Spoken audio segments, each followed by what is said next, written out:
আগামী 17 তারিখ ইন্দিরা একাদশী। আমরা সবাই পূর্বপুরুষদের উদ্দেশ্যে ইন্দিরা ব্রত পালন করব। আর এই দিনের উপাস্য দেবতা হচ্ছেন শ্রীহরি। তাই শ্রীহরির চরণে আমরা তুলসী অর্পণ করব। আর আমাদের মনে ভাবনা থাকবে আজকের দিনের আমরা যে একাদশী ব্রতটা করছি, এই একাদশী ব্রতের পুণ্য ফলটা আমরা আমাদের পূর্বপুরুষকে দেব।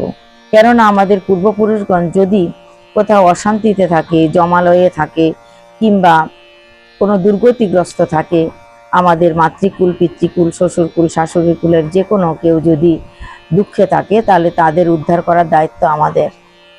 তারা যদি উদ্ধার হয়ে সুখে জীবন যাপন করে, স্বর্গে গমন করে, তাহলে আমাদেরকে আশীর্বাদ করলে আমাদেরও জীবন সুফল হবে।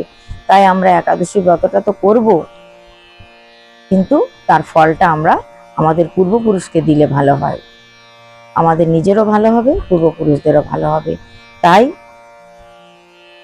এই পিতৃপক্ষের সুন্দর তিথি একাদশী, আসুন আমরা সবাই একাদশী ব্রত পালন করি আর সেই পুণ্যের ফলটা পূর্বপুরুষকে দান করি।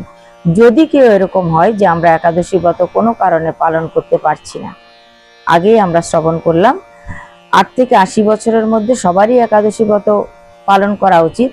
কিন্তু যদি কেউ অত্যন্ত ছোট বাচ্চা হয়, তারা হয়তো একাদশী পালন করতে পারে না, বা যদি কেউ বহুত অসুস্থ হয়, তাহলে একাদশী পালন হয়তো করতে পারে না, বা অনেক বৃদ্ধ যার আর ক্ষমতা নেই একাদশী করার, 80-র উপরে বয়স হয়ে গেছে, তখন তারা একাদশী না করলেও তাদের পাপ লাগবে না। কিন্তু সামর্থ্যবান ব্যক্তিদের প্রত্যেকের একাদশী করা উচিত। আর পুরী ধামে শ্রীক্ষেত্রের যদি কেউ প্রসাদ পায়, শ্রীক্ষেত্রে গিয়ে, তবে সেখানে হয়তো একাদশী না করার পাপ লাগে না, কেননা পুরীতে একাদশী নেই। তো আমরা একাদশী ব্রত যদি ব্রতের কথা যদি শ্রবণও করি, তাহলেও কিন্তু অনেক পুণ্য হয়।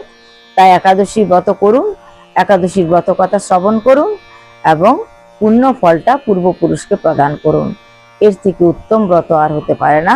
তাই আসুন আমরা সবাই মিলে অতি সুন্দরভাবে ইন্দিরা একাদশী ব্রত পালন করি। জয় গুরু, জয় নিতাই।